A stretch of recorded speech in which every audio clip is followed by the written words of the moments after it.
muy afectuoso saludo a todos los seguidores de El Pensamiento al Aire. Hoy en nuestra tercera temporada sobre el tema de geopolítica. Mil gracias de antemano a los doctores Antonio Montoya y Antonio Ardila, que son el alma y vida de este proyecto.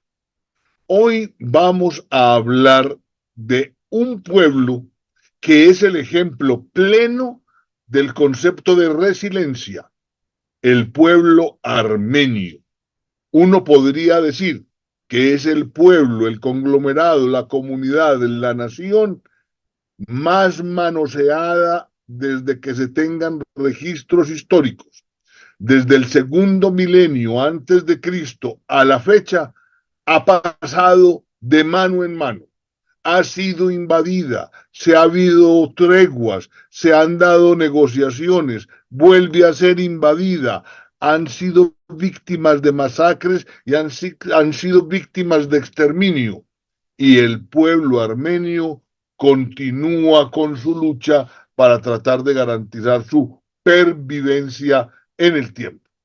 Entonces, les quiero comentar que esta va a ser una presentación un poco densa porque tendremos muchos nombres y muchas fechas, pero simplemente para que nos sirvan como hilo conductor y miremos el proceso resiliente de este pueblo admirable.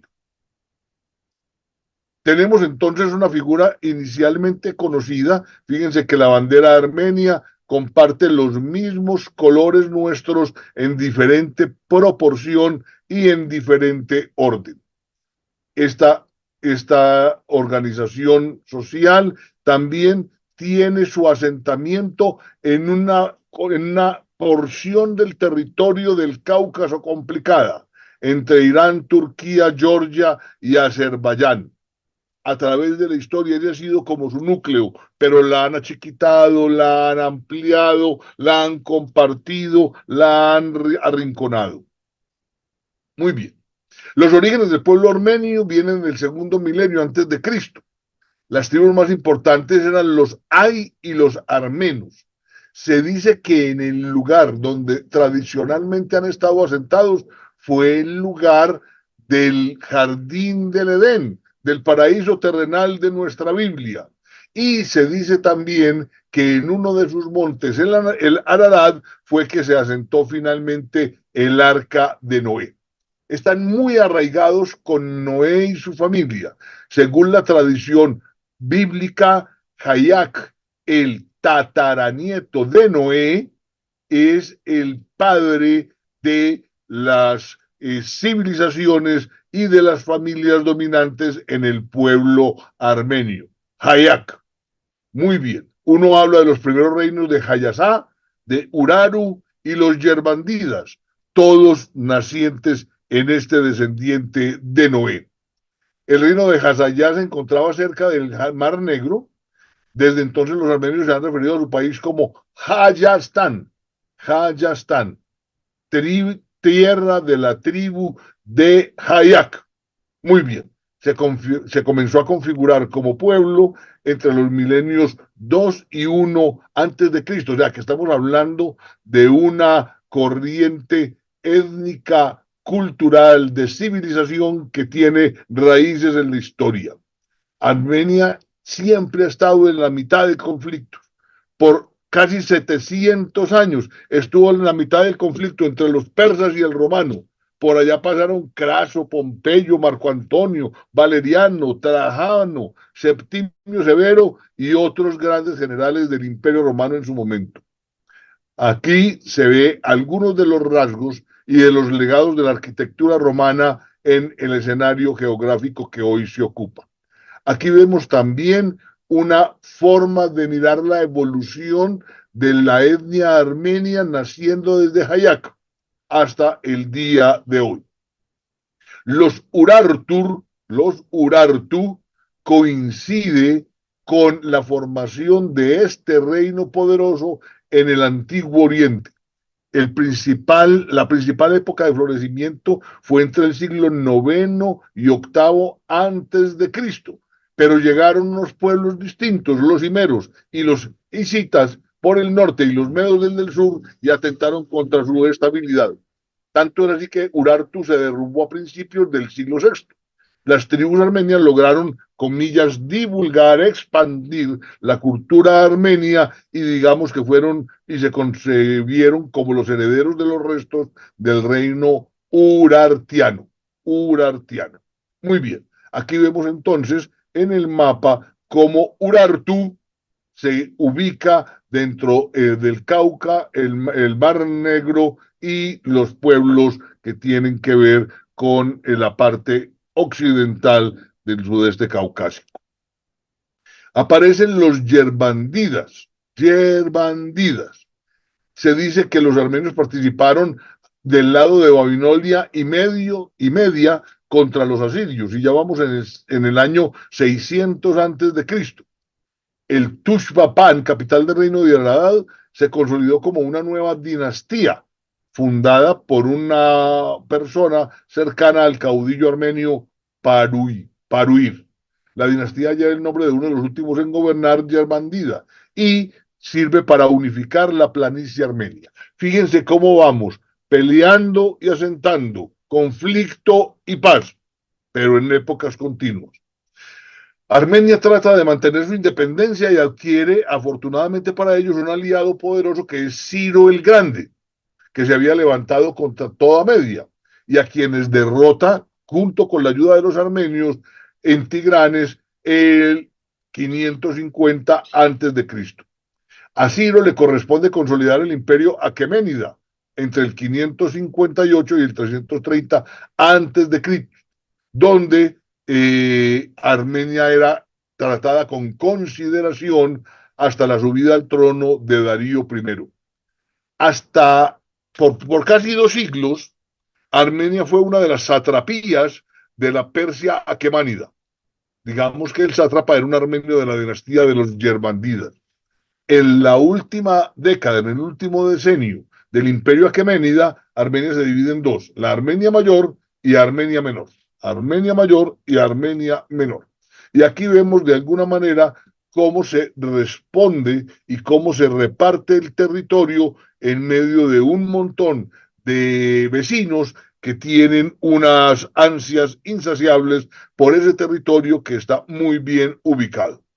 Fíjense, el reino de Armenia en su momento, alrededor de el Imperio Romano, el Imperio Parto y todo el ponto.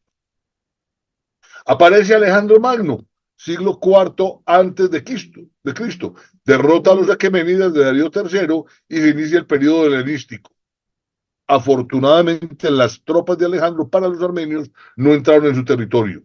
A la muerte de Alejandro en el 323 a.C., recordemos que su imperio se divide entre los generales y el imperio más grande le toca a Seleuco, o Seleuco, quien forma el imperio Seleucida, que representaba un verdadero e inminente peligro para Armenia.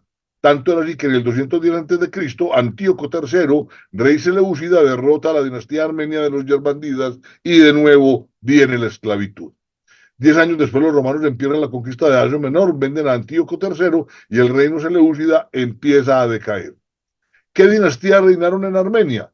La primera de los Artáxidas, que generan la edad de oro de Armenia entre el 189 y el 160, gobernó Artastés. Después, este señor amplió las fronteras al norte con el valle del río Kura y de alguna manera funda la primera capital de Artashat, que se llama Artaxata, en el valle del Ararat. Tigranes II, en el 95 a.C., la Armenia Mayor alcanza su apogeo durante el reinado de este rey, a quien se configuró el Grande, nieto de Artartesh. Armenia logra extenderse y se une a Armenia en el sur con Atropatene y Mesopotamia del norte en el oeste y suroeste con Siria, Fenicia y Cilicia.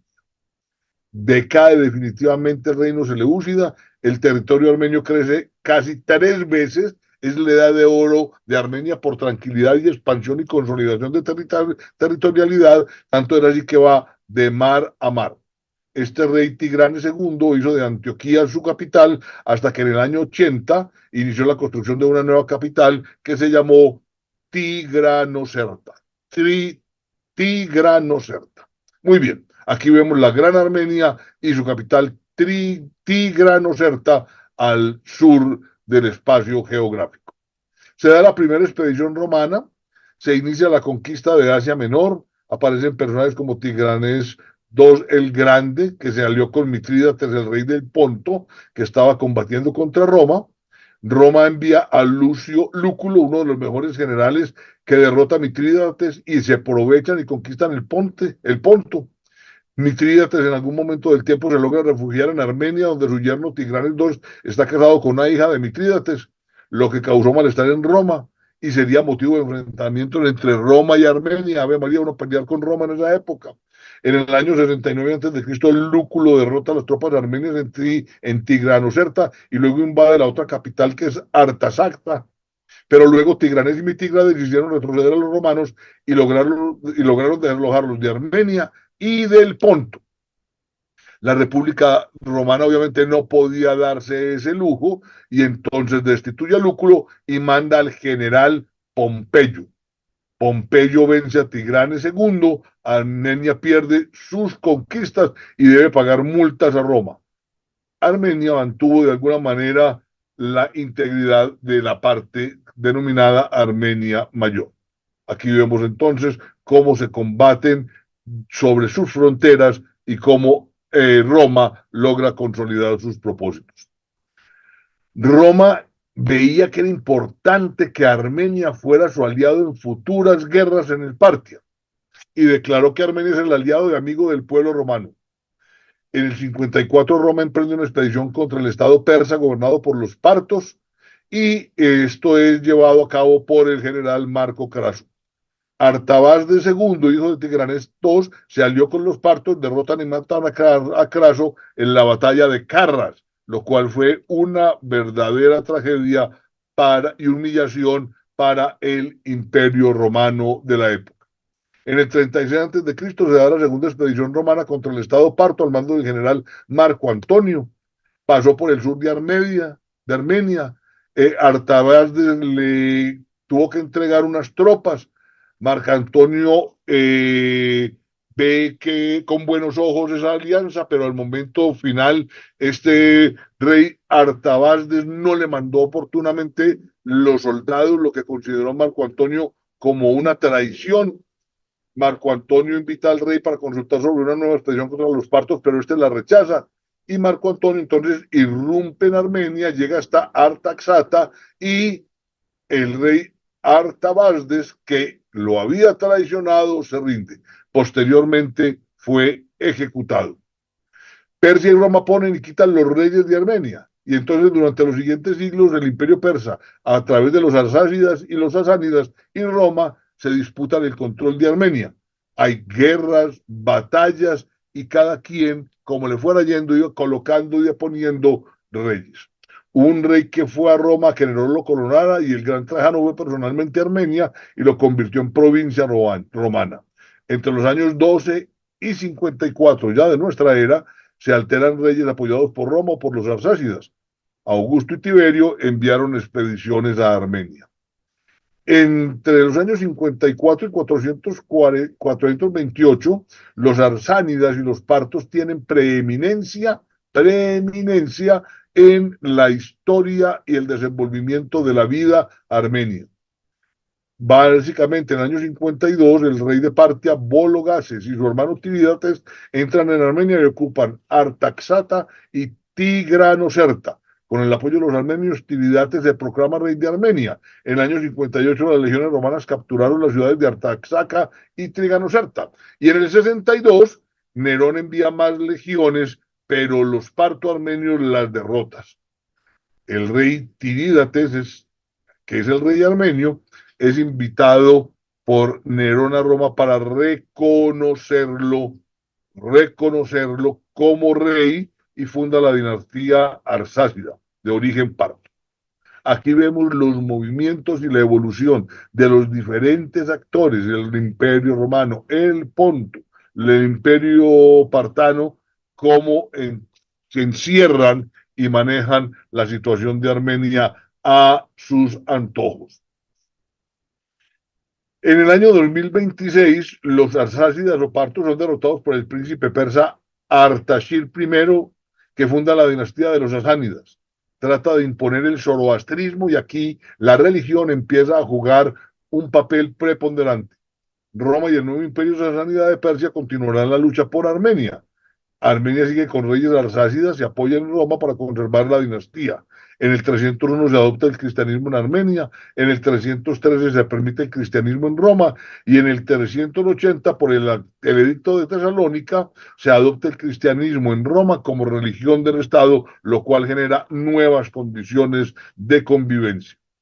En el año 301, según la tradición, el rey Tiridates III declaró el cristianismo como religión del reino ese año. Este rey es curado por San Gregorio de unas enfermedades mentales y San Gregorio, el posterior santo, se dice que pasó entre 12 años, 12 semanas, 12 meses en un pozo infestado de serpientes. Atílides, el que aceptó el cristianismo en Armenia, lo sucede, lo dijo Cosroes, resiste y sobrevive a las tensiones permanentes entre Persia y Roma y funda una nueva capital, Duin, la tercera, después de Artasata y Tigranocerta, cerca del templo de Garni o de Garni. Muy bien. Aquí vemos cómo el imperio bizantino, los Amdáminidas, el califato abasí generan un cerco que rodea permanentemente el desenvolvimiento de la actividad de los armenios. Armenio queda dividida en el siglo IV durante la lucha constante entre persas y romanos, surge un enfrentamiento al interior de Armenia para apoyar a los unos o a los otros. Se da el país entre Armenia Occidental para Roma y la Armenia Oriental se hizo persa, manejada por los sasánidas. En el año 428 cae la Armenia arsácida y empiezan a llegar los reyes sasánidas. En la segunda mitad del siglo V persio aumenta los impuestos y los altos cargos son ocupados por persas. Se cambia la tolerancia religiosa y se quiere imponer el zoroastrismo. Esto es una cosa que genera muchísimo ruido. Y en el 450 las autoridades persas obligan a la población armenia a aceptar la religión persa. La Armenia bizantina y occidental puso fin a la autonomía de los armenios entre el año 527 y 565 bajo el gobierno de Justiniano. Armenia Occidental se convierte en el campo de batalla entre Bizancio y Persa. En el año 484 se da un tratado de paz con Persia y se recupera la autoadministración de Armenia, pero en el año 591, por la grave situación al interior de Persia, esta cede la mayor parte del territorio de Armenia a Bizancio. Este es el mensaje con esta charla. Fíjense que quien va ganando va disponiendo del territorio como botín y respetando la historia, la tradición, la cultura, la civilización generada por estos armenios. Muy bien. Aparecen aquí una visión de lo que son los territorios bizantinos y los territorios sasánidas. Ahora llega Armenia y queda bajo el dominio del califato árabe. En el siglo VII hay invasiones árabes en el Asia Occidental. El califato omeya es muy poderoso, muy poderoso. Roma y el imperio persa están exhaustos y arruinados después de 700 años de guerra. Entre los años 630 y 640 los árabes asestan golpes a Persia, conquistan sus regiones occidentales e invaden a Mesopotamia, Siria, Palestina y Egipto. En el 640 los árabes penetran en el Armenio Oriental que aún pertenecía a Persia. Entre el año 642 y 650 los árabes atacan de nuevo Armenia, pero se resisten. Se firma un tratado de paz con los árabes y Armenia mantiene una independencia relativa. Y en el siglo VIII el poder árabe está consolidado, el dominio árabe en Armenia se vuelve más cruel, hay más impuestos y hay una prohibición para construir nuevas iglesias, nuevas iglesias. Aquí se ve entonces cómo se va expandiendo los árabes en el mundo occidental hasta llegar a Córdoba y montar alrededor, a Granada y montar alrededor de Córdoba uno de los principales epicentros intelectuales y científicos de la modernidad. Hay unas protestas contra el poder árabe. Los bagrátidas generan una dinastía muy corta que le abrió un poco la libertad y el ejercicio de su propia expresión a los armenios pero esto duró poco. En el año 961 se funda la nueva capital Enaní, que antes es Artaxata, Tigranocerta y Duin. En la mitad del siglo XI el poder de los reyes armenios cede posiciones y los bizantinos invitan al rey armenio a Constantinopla, lo engañan y lo encarcelan, apoderándose después de la nueva capital Aní. Esto da pie a la finalización de la corta dinastía Bagátrida y estos seguirán reinando en Georgia. Se da la invasión de los turcos selúcidas, ya estamos en los albores del segundo milenio y vemos cómo de alguna manera hay una acomodación de los carajánidas en el extremo superior derecho, el imperio bizantino, el califato fatimí y aparece encerrada como siempre el territorio y la geografía de nuestro núcleo de interés hoy, que es Armenia.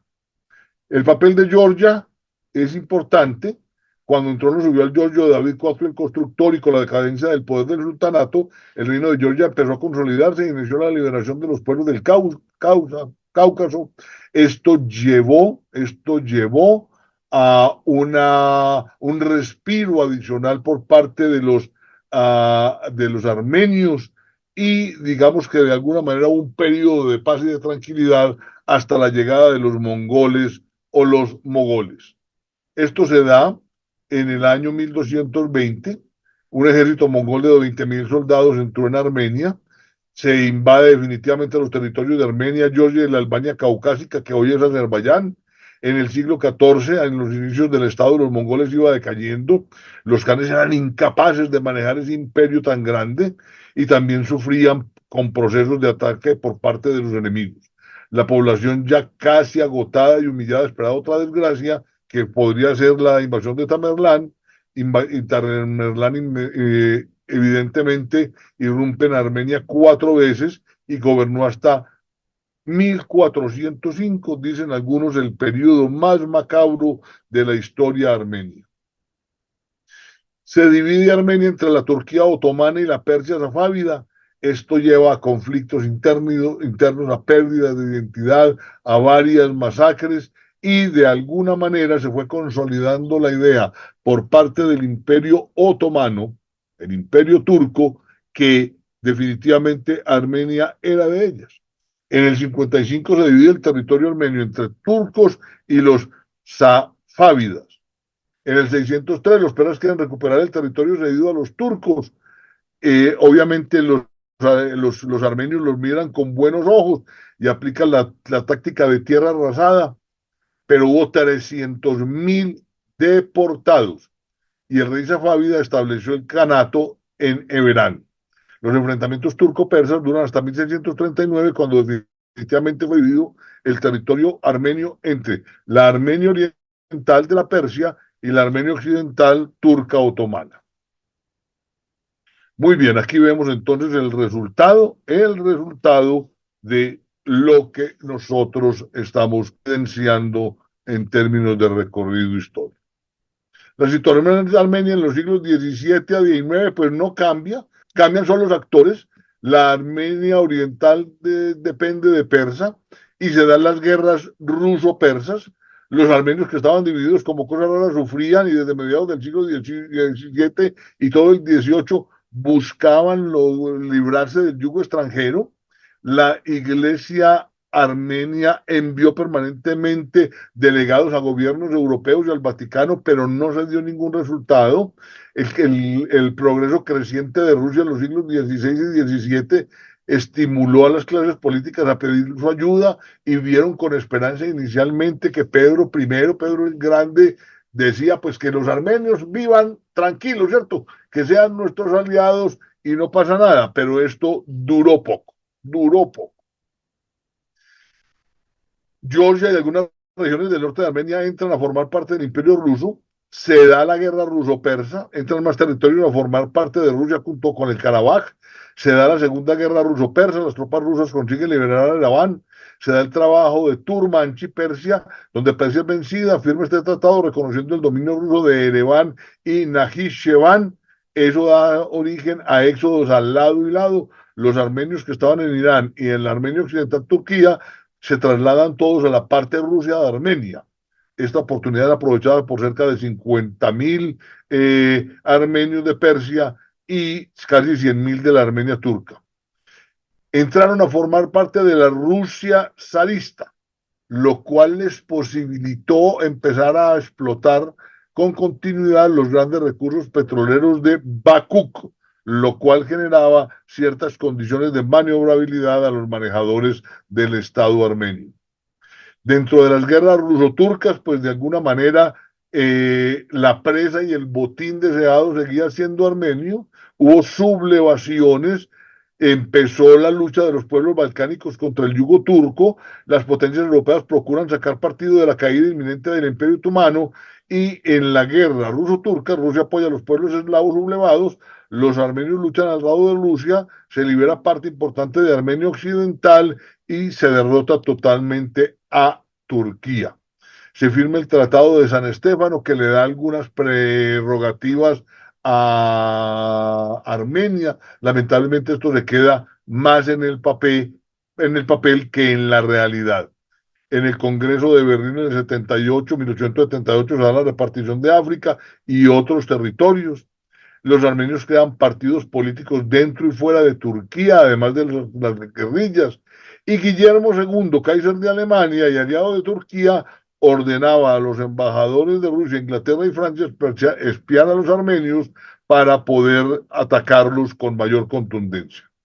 Turquía reacciona, el gobierno turco proyecta ajustar cuentas con el gobierno armenio, poniendo fin al movimiento liberador. Se da la masacre de Abdul Hamid II. Hay matanzas masivas de armenios en la Armenia Occidental entre el 94 y el 96. Por lo menos 300.000 personas fallecieron. La solicitud de ayuda de las potencias europeas jamás encontró respuesta, jamás encontró respuesta. Aparece la figura de los jóvenes turcos, un movimiento político que era pro establecer y restablecer el Imperio Otomano y el fortalecimiento de Turquía en contra de las condiciones de los armenios. Los jóvenes turcos llegan a la Sublime Puerta y derrocan al sultán de la época, redactan una nueva Carta Magna, se da una monarquía constitucional, ubicando a Murad V, hermano del anterior sultán. Hay nuevas masacres, sobre todo en Adana y Cilicia, que acaban con 30.000 armenios.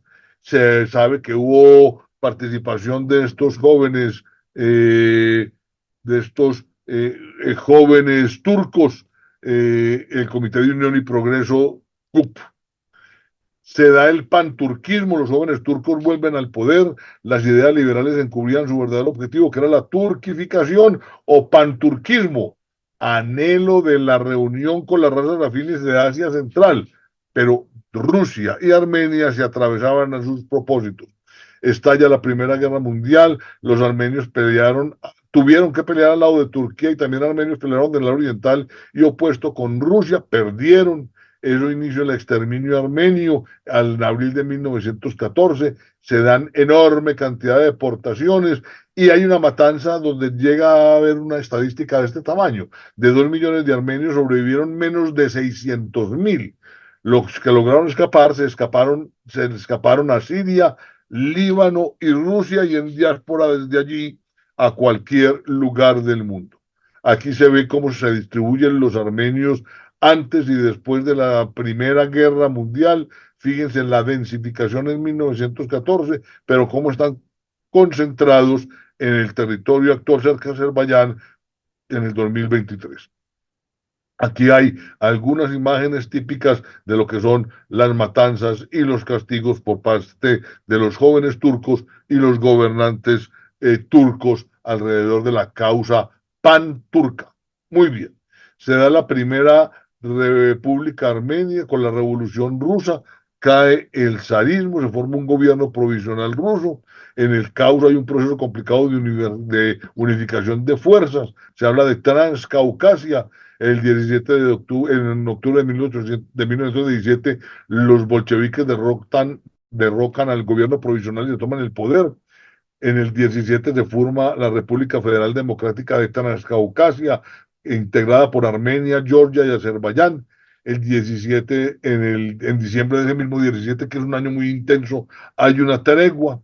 En enero de 1918 los turcos rompen la tregua y atacan el Cáucaso y vuelve otra vez a llegar la inestabilidad al territorio. En 18 de mayo las tropas armenias derrotan a los turcos y programan la primera República Armenia, que se supone que era consolidada y ratificada por el Tratado de Batumi, y donde Turquía reconoce la independencia de Armenia. Pero esto que está acuñado con el Tratado de Sèvres después de la Primera Guerra Mundial no es llevado a cabo, no es llevado a cabo. Aún teóricamente el Tratado de Sèvres le devolvía la independencia a Armenia y la salida al mar, que en total formaban 160.000 kilómetros, pero esto duró muy poco. El Imperio Otomano pues estaba destruido, pero digamos que Turquía seguía siendo un actor importante con ansias expansivas. En el 20 cae la Primera República Armenia, en el 23 se da el Tratado de Lausana, donde Ataturk, el líder de la nueva Turquía, pues dice que él no respeta el tratado, que le da prelación a los armenios y que primero está Turquía. Eso genera mayor inestabilidad. Este es el teatro de Luciana en Anatolia, donde está Ankara y donde de alguna manera los turcos empiezan a consolidar a costa de los armenios el crecimiento de su nuevo imperio.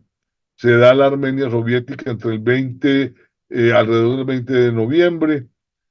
La Armenia soviética realizó muchos cambios, nacionalizó las tierras, la Iglesia Apostólica Armenia fue aplastada bajo el dominio soviético, la Turquía y la nueva Unión Soviética negociaron el Tratado de Kars, intercambiaron territorios y a Turquía se le cedió la ciudad de Ani y el monte Ararat, o sea, territorios claves dentro del ejercicio geográfico de los armenios. Se desea cumplir la voluntad de la Turquía kemalista y el gobierno soviético le entregó a Nijechevan y Karabaj al Azerbaiyán soviético. Esta es la nueva recomposición de la Federación Rusa. Llega el régimen de Stalin Khrushchev, que de alguna manera lo único que hacen es mantener el statu quo, sacrificando a, eh, a los armenios y dejándolos siempre ensanduchados entre Turquía y hoy lo que es Azerbaiyán y Siria. Se da el conflicto Nagorno-Karabaj entre el 20 y el 23 y con la llegada del poder de Mikhail Gorbachev llegó la esperanza de una medida mejor bajo el dominio soviético. 88, 91, 92 se logran algunos tipos de avance. En el 92 era la primera guerra de Astarj y los armenios lo van a liberar a Nagorno-Karabaj, situación que de alguna manera genera la condición de vida actual. Hoy los armenios luchan por preservar su identidad, por conservar su civilización a través del mundo en una diáspora terrible a través del tiempo, están dispersos la mayoría de sus habitantes. Esperamos que las nuevas condiciones que se están generando en el Oriente Próximo permitan el reacomodo estable y duradero de esta comunidad. Se da la situación en el 2023 que a los armenios se les incluye dentro de la comunidad de estados no reconocidos. Dentro del territorio donde hoy siguen explotando el petróleo de Bakú, están administrando las secuencias de la Segunda Guerra de Artsaj, lo cual genera condiciones de posguerra. Aquí vemos entonces de alguna manera cómo dentro del norte de Turquía, al sur de Georgia, en el estrecho del océano, del Mar Negro, perdón, y de los azerbaiyanes, pues está la integralidad de la población armenia que muy difícilmente puede ejercer su soberanía, que se ve como algo axiológico y deseable. 22 y 23 lo que evidencia es la falta de apoyo que hoy tiene Armenia por parte de su principal aliado, que es Rusia, ya que él está inmerso dentro de sus propias preocupaciones. Como ustedes ven, y es el objetivo de esta charlita, la idea es simplemente mirar que hay pueblos que han sufrido mucho, pero que a pesar de esto, con su fuerza interna, su energía interna, su convicción, su capacidad de resiliencia, no renuncian a ser reconocidos en la faz de la tierra. Un reconocimiento muy especial al doctor Álvaro Salazar, quien con sus estudios y sus aportes ha servido de vehículo para que esta presentación sea el soporte de la charla que hoy hemos dado. Nos vemos en la próxima.